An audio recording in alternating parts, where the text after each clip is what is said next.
Bientôt, un troisième opérateur de téléphonie mobile s'installera au Mali. Il s'appelle Alpha Télécommunications. Pour plus de 55 milliards de francs CFA, l'opérateur monégasque vient de signer une convention de concession de la licence cet après-midi avec le gouvernement. Le Ghana a envoyé hier soir à Bamako un premier contingent de 30 hommes sur les 128 attendus. Ils sont de la compagnie du génie militaire et ont apporté avec eux des équipements de construction, d'électrification et d'eau. Journée internationale des enfants soldats. Il ressort que 300 000 enfants soldats sont recensés dans le monde, dont 100 000 sur le continent africain. Des chiffres révélés aujourd'hui, 12 février. Madame, Monsieur, bonsoir. Bienvenue dans ce journal. Le nouveau commissaire en charge des politiques macroéconomiques de la CEDEAO est un Malien. Il se nomme Ibrahim Bokarba, ancien ambassadeur du Mali à Bruxelles. Au sein de l'organisation communautaire, notre compatriote s'occupera de la mobilisation des ressources extérieures auprès des partenaires au développement et de la promotion du secteur privé. Il a été reçu ce matin en audience par le président de l'Assemblée nationale par intérim, le compte-rendu de Bourama Traoré. Le nouveau commissaire en charge des politiques macroéconomiques de la CEDEAO chez le président de l'Assemblée nationale par intérim. L'entrevue entre les deux personnalités va durer plus d'une heure. Principaux sujets abordés, la paix, l'économie et le développement. La CEDEAO, son but, c'est vraiment de créer un espace économique unique avec la croissance et le développement profitable aux populations. Donc c'est le volet économique qu'il a créé, qui a été son objet. Mais la réalité des problèmes a été que les problèmes de paix et de sécurité actuellement prennent le pas. C'est aussi juste parce qu'en réalité, on ne peut pas faire du développement économique sans qu'il y ait la paix et la sécurité et la stabilité de nos pays. Le commissaire Ibrahim Bokarba s'occupe de 3 directions importantes. Il s'agit de la direction de la statistique et de la recherche, celle de la surveillance multilatérale et enfin la direction du secteur privé. Concrètement, mon travail est de faire en sorte que la région ait des bonnes statistiques comparables pour que la convergence des politiques macroéconomiques puisse se faire normalement. On ne peut comparer que des éléments comparables. C'est pour ça qu'il faut avoir des statistiques fiables et crédibles qui permettent de comparer les pays, de voir les performances, de voir les difficultés. Vous savez, dans l'appui des pays, il y a le volet bilatéral, mais il y a aussi le volet régional. À ce niveau, par exemple, nous sommes en relation avec la Chine, avec l'Inde, avec le Brésil. Nous mobilisons des ressources pour faire face aux projets régionaux. Le nouveau commissaire en charge des politiques macroéconomiques de la CEDEAO quitte donc l'Assemblée nationale avec cette conviction, celle de se battre pour faire la meilleure figure possible. Je voulais annoncer dans les titres la signature d'une convention de concession relative à l'attribution de la 3e licence de téléphonie globale au Mali. Il a eu lieu cet après-midi. C'était au ministère de la Poste et des Nouvelles Technologies entre le gouvernement et le groupement de Monaco Télécom International. À travers cette convention, le gouvernement du Mali ouvre le secteur des télécommunications à un 3e opérateur du nom de Alpha Télécommunications pour un montant de plus de 55 milliards de francs CFA. Le reportage de Soumaïla Berti. Ceci est une bonne nouvelle pour le secteur des télécommunications au Mali. Cette signature de convention de concession entre le gouvernement du Mali et le groupement Planor Monaco Télécom marque l'ouverture du secteur à un 3e opérateur global de téléphonie. Pour conquérir les marchés maliens, Planor Monaco Télécom est représenté au Mali sous le vocable de Alpha Télécommunications devra débourser 55,1 milliards de francs CFA. Nous intégrons ce jour et avec votre caution le marché malien dans un secteur stratégique et hautement compétitif en tant que 3e entrant, mais cependant avec l'ambition de construire un réseau de classe internationale et de fournir des services de qualité accessibles à tous. En effet, en matière de télécommunications, les potentialités du marché malien sont immenses et le pays est loin encore d'avoir atteint le seuil en termes de télédensité. Convaincu qu'il est que l'arrivée de ce 3e opérateur va augmenter non seulement la télédensité et la pénétration des mobiles, mais également de baisser les tarifs et d'accroître l'Internet, le ministre de la Poste et des Nouvelles Technologies a annoncé que le gouvernement du Mali a assoupli certaines dispositions du cahier des charges. Compte tenu de la situation actuelle du Mali, le gouvernement a accepté d'ajuster certaines dispositions du cahier des charges, notamment les obligations de desserte dans les zones aujourd'hui impossibles à couvrir. Par ailleurs, nous avons accepté le principe d'un paiement du prix de la licence par tranche, à savoir s'acquitter dès la signature du décret d'approbation du cahier des charges d'un premier versement de 33 milliards de francs CFA. Pour son opération au Mali, le groupement Planor Monaco Télécom International bénéficie de l'accompagnement financier de certains partenaires comme la Banque Ouest-Africaine de Développement BOAD et la Banque Sahélo-Saharienne pour l'investissement et le commerce BSIC. Après la télécommunication, l'industrie, au Mali, le secteur contribue au produit intérieur brut à seulement 3%, un taux parmi les plus bas de la sous-région. L'information a été donnée ce matin au Conseil économique, social et culturel par le président de l'organisation patronale des industries du Mali. Il était venu faire une communication sur le rôle de l'industrie dans la relance de l'économie nationale. Mamari Koni. Ramener l'industrie malienne à la normalité, c'est-à-dire une industrie qui contribue entre 10 et 20% au produit intérieur brut. Cette vision stratégique a été exposée par le président de l'organisation patronale des industriels du Mali devant les membres du Conseil économique, social et culturel. Avec 3%, le Mali a le plus bas taux d'industrialisation dans la sous-région. Au regard des nombreuses potentialités dont dispose notre pays, cette tendance devra être inversée. Le président de l'organisation patronale des industriels du Mali cite pêle-mêle les solutions pour une relance de l'économie nationale. Parmi celles-ci, la suppression de la taxe sur les activités financières, la redynamisation des structures techniques chargées de la lutte contre la fraude et la concurrence déloyale, ainsi que la mise en place d'un fonds de garantie et d'un fonds d'investissement national pour les entreprises industrielles. Au total, on a 19 propositions de réforme, dont 9 qui ne coûteraient rien au budget de l'État. Donc compte tenu des engagements de la loi de finances 2013 et des moyens limités tout de suite en ce début d'année, nous militons pour que ces 9 mesures qui ne coûtent rien puissent être étudiées. Consiste à relire un texte qui permettrait aux douaniers de réaliser des saisies sur le territoire. Je l'expliquais tantôt qu'aujourd'hui vous n'êtes pas motivé à saisir un produit de contrebande si ce que vous allez en retirer sera payé dans 6 mois et sera moins que ce que vous pourrez prendre avec le contrebandier à la frontière. Autre contribution du jour, celle du Conseil national de la jeunesse du Mali. Cette organisation fêtière souhaite le retour de l'éducation civique et morale dans le milieu jeune. La réorganisation de ces instances conformément à la nouvelle configuration du monde. Le CNJ sollicite également le financement rapide des projets jeunes, ce qui devrait sans nul doute favoriser une bonne production et productivité, selon Touré Djeneba Traoré, secrétaire chargé de l'éducation et de la formation professionnelle au sein du CNJ. Cette information a porté à votre attention lors de la réunion informelle des ministres du développement qui s'est tenue à Dublin aujourd'hui. Le commissaire européen chargé du développement, Andris Piebalgs, a annoncé la reprise totale de l'aide au développement en faveur du Mali. Cette reprise de la coopération fait suite à l'adoption rapide par les autorités maliennes d'une feuille de route pour la transition visant à rétablir la démocratie et la stabilité. Une enveloppe d'environ 250 millions d'euros pourrait être mobilisée à cet effet. Une enveloppe qui sera investie pour la réconciliation, la prévention des conflits et le soutien au processus électoral. En outre, l'accent sera mis sur la sécurité alimentaire, l'eau et l'assainissement. Les conseillers des collectivités du Mali sont réunis en assemblée statutaire. Ils discutent d'un plan d'action devant faciliter leur retour dans les régions du Nord libérées des terroristes. Parmi les activités inscrites dans ce plan d'action, l'implication des conseillers pour la réconciliation entre les différentes communautés. Mohamed Diarra. Après la libération progressive des régions occupées, l'heure est maintenant au retour de l'administration dans ces localités.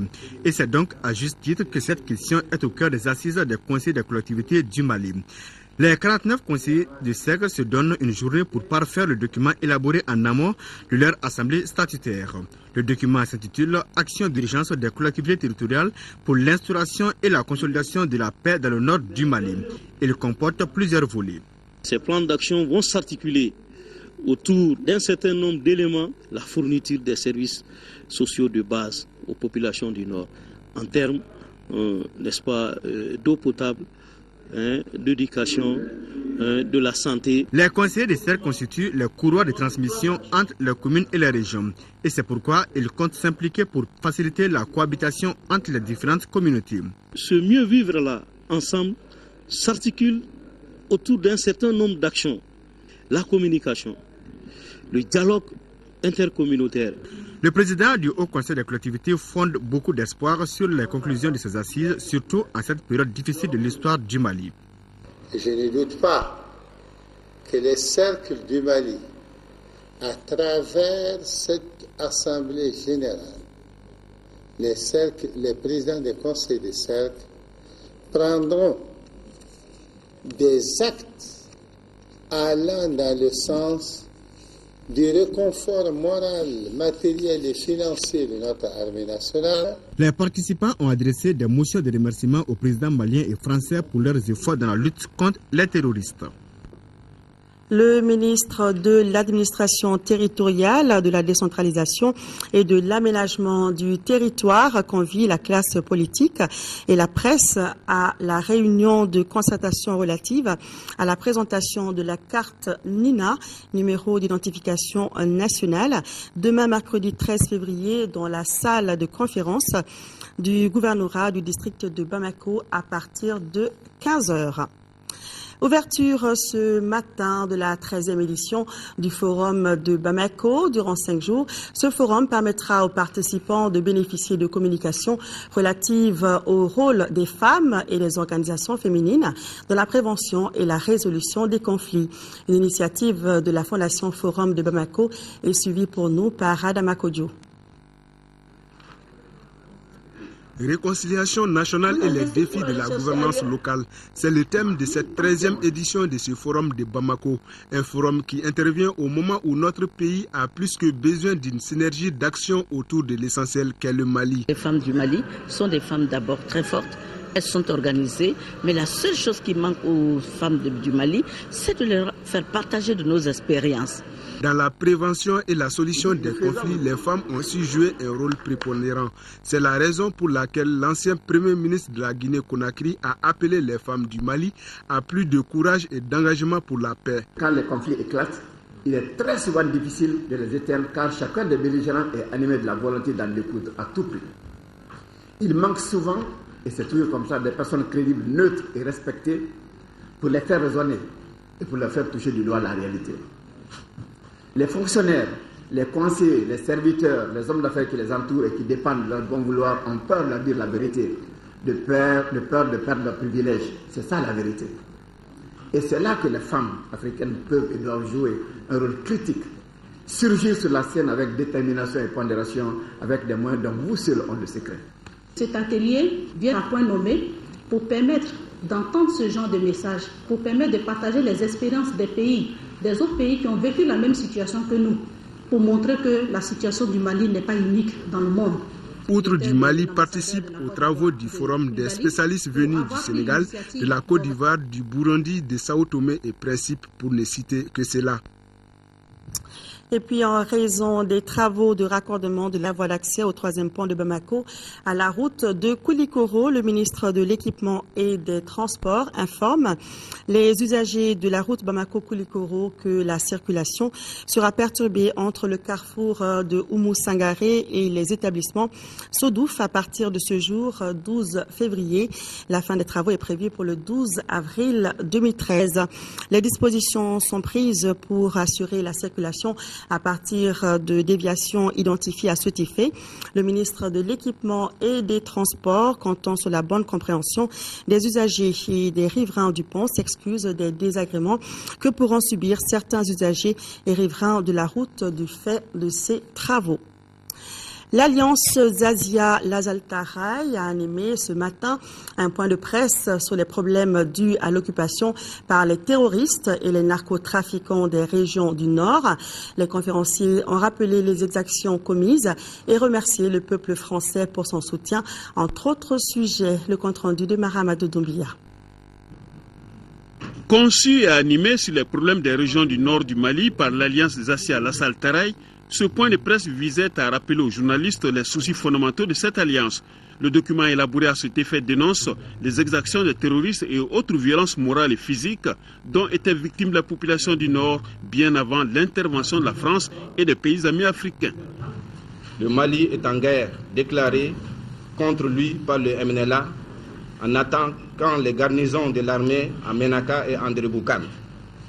Par la suite, il a fait venir des islamistes, des terroristes et des narcotrafiquants avec lesquels il a sans doute signé un pacte pour se faire aider à acquérir l'indépendance d'un soi-disant Azawad dont lui seul connaît l'existence et les limites géographiques. L'Alliance des Assis Alassane Ouattara félicite le président français François Hollande et le président de la République par intérim Dioncounda Traoré pour l'appel lancé à la France. Toutefois, l'absence de notre armée nationale à Kidal est une préoccupation majeure. Nous déplorons vivement l'absence prolongée de l'armée malienne à Kidal, qui demeure une partie intégrante du Mali. En conséquence, nous exigeons que l'armée malienne y soit rapidement déployée, ainsi que les troupes de la MISMA. Le mien et le MENA, qui ne sont que des mutations dans Sardine, doivent être chassés de Kidal et de Menaka le plus tôt possible. L'Alliance ne comprend pas pourtant une certaine presse qui, à ce jour, ne fait qu'accabler nos forces armées d'exactions non fondées. Tirant les leçons du passé et de la façon inhumaine dont les assaillants se sont comportés, notamment le MNLA, il doit être exclu de négocier avec qui que ce soit. L'intégrité du territoire et la laïcité du pays ne sont pas négociables.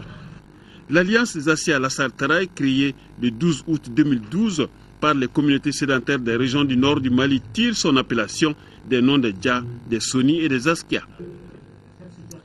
L'ambassadeur du Ghana au Mali a accueilli hier soir à l'aéroport Bamako-Sénou un contingent de 30 hommes de la compagnie de génie militaire de son pays sur un effectif de 128 attendus. Les militaires ghanéens sont arrivés avec des équipements de construction, d'électrification et d'eau. Agibou Koulibaly était à l'aéroport sans reportage. C'est à 17h50 que l'avion militaire de la Royal Air Force de la Grande-Bretagne contenant les militaires ghanéens s'est posé sur la piste de l'aéroport international de Sénou. À son bord, 4 officiers et 26 soldats ghanéens de la compagnie de génie militaire, prêts à aider les populations maliennes sur le champ de bataille. En recevant ces militaires ghanéens, l'ambassadeur du Ghana était très ému. L'ambassade est contente de recevoir l'équipe ghanéenne parce qu'il me semble que d'autres pays ont déjà envoyé leurs militaires ici. Et puis nous sommes chez nous ici parce que le Mali est un pays voisin du Ghana. Alors il est content pour recevoir l'équipe ghanéenne. I wish you good luck and may God bless us all. Cette compagnie du génie militaire ghanéen est fière d'aider le Mali dans la reconquête de son territoire en apportant son savoir-faire sur le terrain. Nous sommes tous des militaires. Nous avons parmi nous les carpentiers, les maçons, des gens qui travaillent avec l'électricité. Maintenant, je veux dire que nous sommes aussi heureux de faire partie de la force des CEDEAO qui va travailler pour résoudre les conflits qui se trouvent au Mali. Il faut signaler que d'ici à vendredi prochain, d'autres militaires ghanéens seront là pour compléter à 128 les hommes de la compagnie du génie militaire. Des nouvelles de nos régions du Nord. Depuis avril 2012, l'ONG Médecins sans frontières s'est installée en 6e région. Aujourd'hui, grâce à cette organisation, les patients de l'hôpital et des centres de référence de santé des cercles de Gundam et Rarous reçoivent gratuitement des soins et des médicaments. Nos envoyés spéciaux, Chérif Moulay et Adama Djimde, se sont intéressés au travail de Médecins sans frontières. L'hôpital de Tombouctou, le climat est paisible comme en temps normal. Et pour autant, nous sommes bien en période post-rébellion. Tous les jours, pratiquement, c'est la même affluence. Pour soigner ces malades, le docteur Maïga a dû faire des concessions aux occupants. Les Moudjahidines, donc c'est des hommes armés. Donc vraiment, on a essayé de les ménager, vraiment de suivre ce qu'ils disent. Parce qu'ils disent vraiment de séparer les hommes et les femmes. Ils parlent aussi de l'habillement des femmes. Donc vraiment, on a essayé de respecter ça et il n'y a pas eu de grands problèmes. Parce qu'en les ménageant, vraiment, ils nous laissent vraiment traiter les malades. Parce que c'est notre objectif. Grâce à l'ONG Médecins sans frontières, toutes les consultations autres examens cliniques sont gratuits, de même que les médicaments. L'hôpital fonctionne à merveille.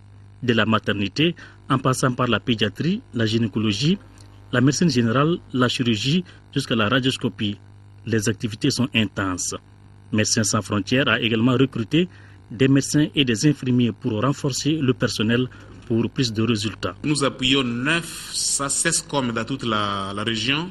Tous les malades qui arrivent à l'hôpital, nous essayons dans la mesure du possible de répondre à tous ces problèmes. Et même les patients qui sont hospitalisés ici à l'hôpital chez nous, ils sont nourris par nous-mêmes, matin, midi, soir, gratuitement.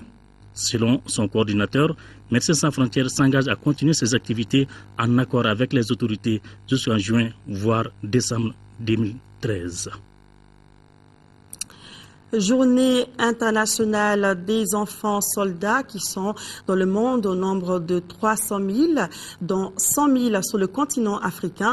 Ces chiffres ont été fournis ce matin lors de la commémoration de la journée, une journée célébrée pour la première fois au Mali sous le thème « Protégeant nos enfants de la guerre ». Reportage de Ramata Konati. Non au recrutement et à l'utilisation des enfants dans les conflits armés, c'est le combat dans lequel se sont engagés les acteurs intervenants dans la protection des droits de l'enfant. La journée dédiée à cette cause est l'occasion d'édifier les uns et les autres sur le contenu de la circulaire internationale relative à la prévention, à la protection et au retour en famille des enfants utilisés par les groupes armés. La lettre recommande aux autorités et leaders communautaires l'application de plusieurs normes dont la prise en charge des moins de 18 ans victimes de conflits sans aucune discrimination.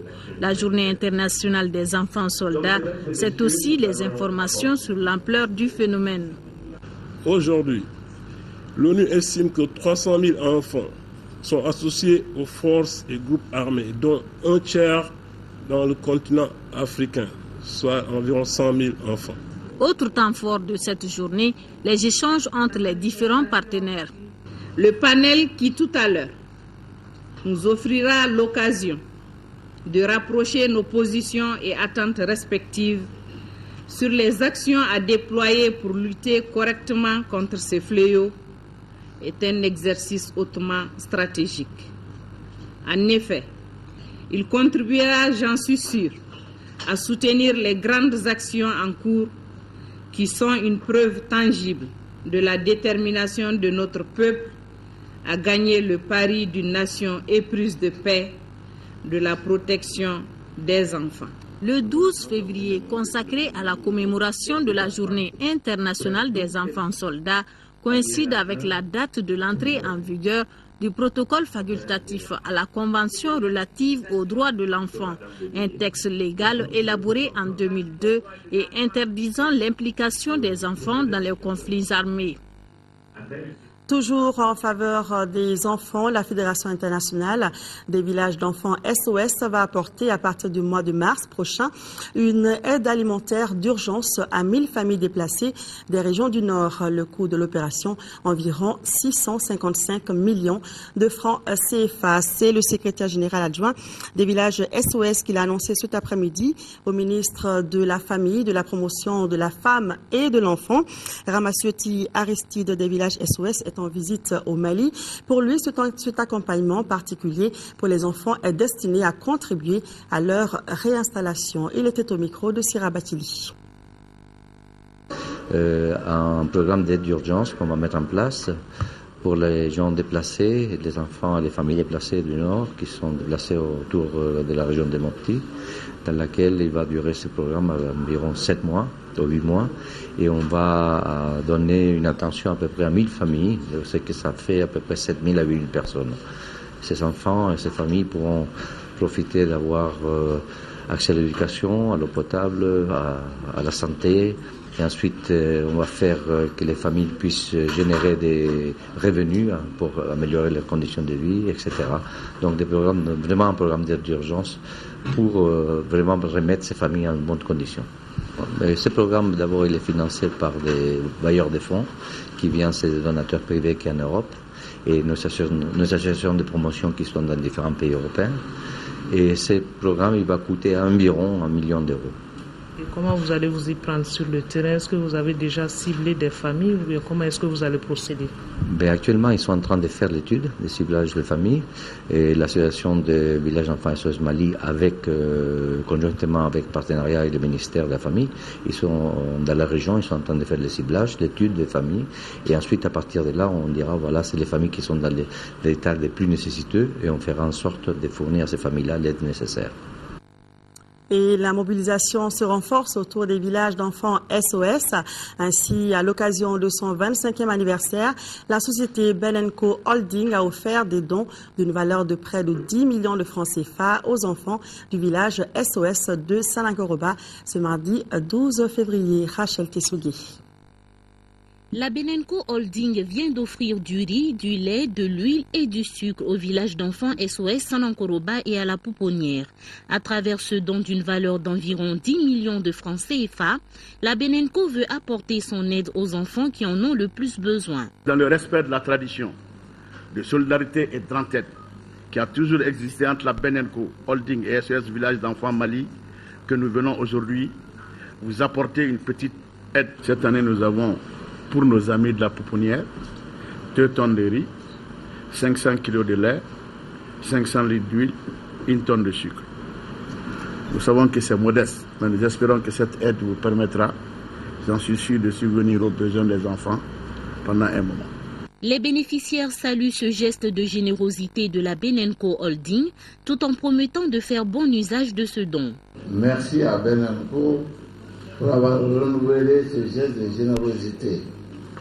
En effet, ce n'est pas la première fois que nous assistons à une remise de dons de Benenco. Vous avez effectué le déplacement à la Pouponnière avec votre cœur dans la main. Je vous en remercie infiniment. Je puis dès lors vous rassurer que nous ferons bon usage de ces dons au profit de ces enfants. La cérémonie s'est achevée par la visite des lieux et une prestation artistique des enfants du village SOS de Sanangoroba. Et les enfants ont vivement souhaité le retour de la paix dans notre pays. Nous restons avec les tout-petits qui bénéficieront d'un nouveau projet qui vient d'être lancé ce matin à Bamako. Un projet qui devra appuyer le ministère de la Santé dans la prise en charge de la prévention de la malnutrition aiguë, notamment en communes 1 et 5. Le projet est une initiative de la Croix-Rouge malienne et ses partenaires pour réduire le taux de mortalité des enfants de moins de 5 ans. Tchemoko Konaté. La malnutrition, un problème de santé publique au Mali. Selon une étude réalisée en 2012, le taux de prévalence chez les enfants de moins de 5 ans s'élevait à plus de 14%, un taux qui pourra s'alourdir en 2013 si rien n'est fait. C'est pour cette raison que la Croix-Rouge malienne, en collaboration avec celle de la France, a initié ce nouveau projet intitulé « Appui au ministère de la Santé dans la prise en charge et la prévention de la malnutrition ». En 2013, dans le district, 39 330 enfants de 6 à 59 mois souffriront de malnutrition aiguë, dont 7 293 en commune 1 et 11 150 femmes allaitantes, dont 2067 en commune 1 également. Ce projet, qui couvre les communes 1 et 5 du district de Bamako, vise à atténuer de manière significative la morbidité et la mortalité du groupe cible. Cela à travers un appui aux différents centres de santé. Les interventions vont être menées par l'implication effective des volontaires qui seront chargés à la détection rapide des malnutris. Nous savons comment traiter et guérir la malnutrition dans les structures de santé, mais aussi à domicile. Ce type d'intervention doit être maintenant mis à l'échelle et requiert l'action et l'attention de tous, du personnel de santé, du personnel des organisations internationales et nationales, et aussi et surtout de la communauté. Le projet d'appui au ministère de la Santé dans la prise en charge et la prévention de la malnutrition aiguë s'étend sur 1 an. Il est financé à hauteur de près de 225 millions de francs CFA. Après les petits, place aux grands. La rentrée universitaire 2012-2013 est marquée par divers problèmes, parmi lesquels la grève des enseignants qui a duré de septembre 2012 à janvier 2013. À cela, on peut ajouter le problème classique de capacité d'accueil, rendant difficile l'inscription des nouveaux bacheliers, ce qui ne permet pas un démarrage correct des cours, mais les autorités scolaires rassurent. Nado Dambélé est allé voir la situation. Les facultés des différentes universités du Mali doivent, en plus des anciens effectifs, accueillir plus de 12 000 nouveaux bacheliers au titre de l'année universitaire 2012-2013. Or, chaque faculté est tenue d'effectuer ses inscriptions en fonction de sa capacité d'accueil, ce qui rend les nouvelles inscriptions difficiles. Je suis venu voir si l'inscription a commencé. Ils ont dit que la date s'est déjà passée. Donc, j'ai fait la recherche pour m'inscrire. Chaque fois je viens, ils ont dit ça n'a pas commencé. Chaque fois je viens, la même chose. Nous avons eu les bacs et nous avons tous les problèmes de s'inscrire. Parce que en fait, ils parlent d'un nombre bien limité, d'un quota. Malgré les pertinences des difficultés existantes, des mesures alléchantes ont été envisagées. C'est le cas à l'Université des sciences juridiques et politiques de Bamako. En termes de capacité d'accueil, en réalité, cette université n'a que 5000 places assises. Alors, 5000 places, nous avons 30 000 étudiants. Nous allons prendre 2000 cette année qu'il faut ajouter. Nous ferons les 32 000 étudiants pour 5000 places. Et puis, pour des enseignants qui, à 80%, sont des enseignants qui n'ont pas, en réalité, le niveau requis.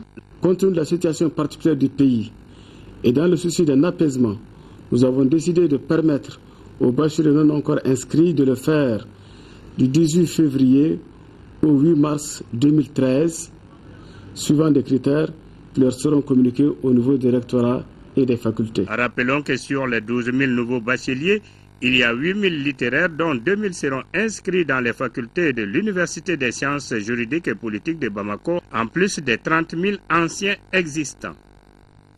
Et oui, c'est pas évident. Sur un tout autre sujet, la région de Sikasso souhaite se mobiliser davantage autour de la crise qui secoue notre pays. Le gouverneur de la région vient de rencontrer l'ensemble des acteurs pour une meilleure information sur l'évolution de la crise et de la mobilisation des ressources. Sékou Konaté nous en parle. Au cœur de cette rencontre, la situation sécuritaire et la mobilisation pour la contribution à l'effort de guerre. S'agissant de la situation sécuritaire, elle demeure calme. Mais face à la nouvelle stratégie développée par l'ennemi, la vigilance doit rester de mise. Avec la tournure prise par les événements au nord aujourd'hui, les nouvelles formes de guérilla ou de terrorisme enclenchées dans notre pays, nous sommes trouvés un devoir de convoquer l'ensemble des cadres, les préfets, les élus, pour revoir notre stratégie en matière de sécurité. En ce qui concerne les nouvelles méthodes d'action des terroristes, je pense qu'il faille sensibiliser la population à une franche collaboration et que cette population informe les forces de sécurité chaque fois qu'ils ont connaissance d'une situation où ils se trouvent en présence d'un fait insolite, informer les forces de sécurité pour que nous puissions prendre des dispositions à la matière. De la situation des apports à l'effort de guerre, à la date du 10 février, les montants collectés s'élevaient à plus de 20 millions de francs CFA. Et séances tenantes, près de 6 millions ont été collectés. Ils proviennent des collectivités régions, cercles et communes, organisations socioprofessionnelles et partis politiques. Pour les cadres et agents de l'État et des collectivités, les contributions varient de 25 000 francs CFA à 2 500 francs CFA. Nous avons constaté que non seulement les gens contribuent en espèces à l'effort de guerre versé dans la banque, mais ils font aussi des contributions directes aux forces de sécurité pour assurer les patrouilles. Donc au jour d'aujourd'hui, on est dans une trentaine de millions. La présente rencontre a également été l'occasion pour le président du tribunal de Sikasso de rappeler les contours juridiques de l'état d'urgence. Le ministre de la Justice était à Caille, sur place.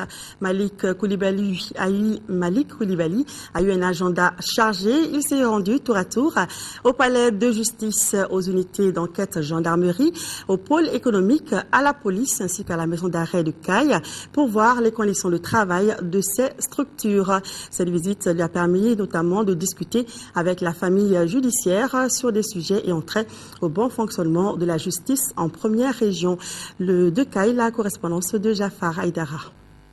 Un palais de justice de Caille délabré avec des installations électriques anarchiques, des effectifs pléthoriques dans certains bureaux, un manque d'armoires pour les archives, des bureaux non équipés, des chaises pour recevoir les visiteurs. Ce palais donc a été la première étape de la visite du ministre de la Justice à Caille.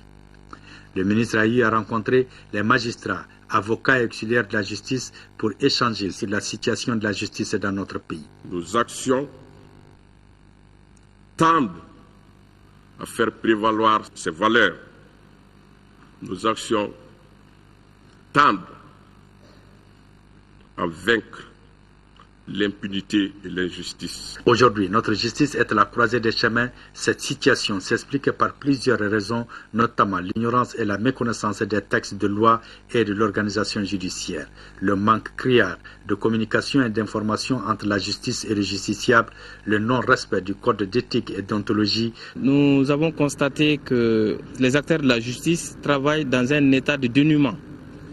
De Djema, Kolokani, à Caille ici, nous avons constaté que les conditions ne sont pas à la hauteur des missions confiées et aux unités d'enquête et aux juridictions. Je constate avec satisfaction que M. le procureur général, près la Cour d'appel de Caille, M. le procureur de la République, près le tribunal de première instance de Caille, veille sur le respect des droits de l'homme. Le ministre Malik Koulibaly s'est rendu également dans les unités d'enquête qui collaborent beaucoup avec la justice. Il a ainsi visité le pôle économique, la gendarmerie, la garde nationale, la police, la maison d'arrêt où il s'est entretenu avec les détenus pour les rassurer que la justice sera rendue correctement. Parlons à présent culture. L'artiste Vieux Farka a rencontré ce mardi la presse. C'était pour parler de la tournée qu'il a effectuée dans 19 pays africains pendant 3 ans. Cette tournée du fils d'Ali Farka Touré est une initiative de l'Institut français de Bamako. Vieux Farka nous fait ici le récit de sa tournée africaine au micro de Fatoumata Koni. Parce que c'est une tournée qui a été difficile et facile. Parce que quand tu fais autant de mois, tu n'es pas à côté de la famille, ça devient très difficile. Mais facile dans le cas où c'est en Afrique et c'est quelque chose qui me tenait à cœur. Je voulais vraiment le faire. J'ai fait 19 pays, francophones, anglophones. La musique que j'ai faite, c'est une musique malienne. C'est possible qu'on explique aux gens ce qu'on fait, de quoi on parle, mais il faut savoir que la musique du Mali est très riche. Donc, on n'a pas besoin d'aller ailleurs ou chercher ailleurs. On peut tout trouver ici chez nous. C'est vrai, je suis un artiste, beaucoup de gens ne me suivent pas au Mali. Mais je tourne beaucoup.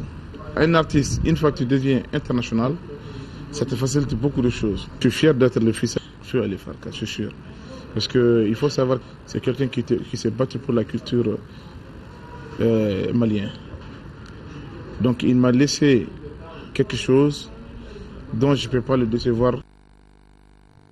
Voilà, bon vent à Vieux Farka Touré. Football, le retour sur la 29e CAN qui s'est achevée dimanche en Afrique du Sud. Pendant 3 semaines, 16 sélections africaines ont partagé en commun leur passion du football. Ce soir, Ousmane Dao revient sur vivement la 30e édition de la CAN qui aura lieu en 2015 au Maroc. Avant de refermer ce journal, du nouveau dans vos kiosques avec la parution du magazine Sur la route, un mensuel consacré à la sécurité routière. Le magazine donne donc des informations sur les mesures de sécurité à adopter sur nos routes pour une réduction des accidents de la route, entre autres. Retrouvez-le dans vos kiosques, il est gratuit. Et puis, à suivre tout à l'heure aux environs de 21h30, le 152e numéro de Cybernetic. Ce soir, l'émission reçoit comme invité le secrétaire général de l'Union internationale des télécommunications, notre compatriote Amadoune Touré. Ce numéro vous propose également des reportages inédits et d'autres rubriques comme le jeu et Cyber News. Cybernetic, c'est avec Ibrahima Traoré et toute son équipe tout à l'heure aux environs de 21h30 sur l'ORTM. Ce journal se referme. Merci de votre aimable attention. Le programme se poursuit également avec votre émission La Ligne de Front avec ce soir Mohamed Touré. Et vous pourrez revoir ce journal et toutes nos émissions sur notre site www.ortm.ml. Faites-y un tour. Demain, 10h-13h, Amadou Sankaré. J'aurai le plaisir de vous retrouver dans les éditions du soir. Merci et bonsoir.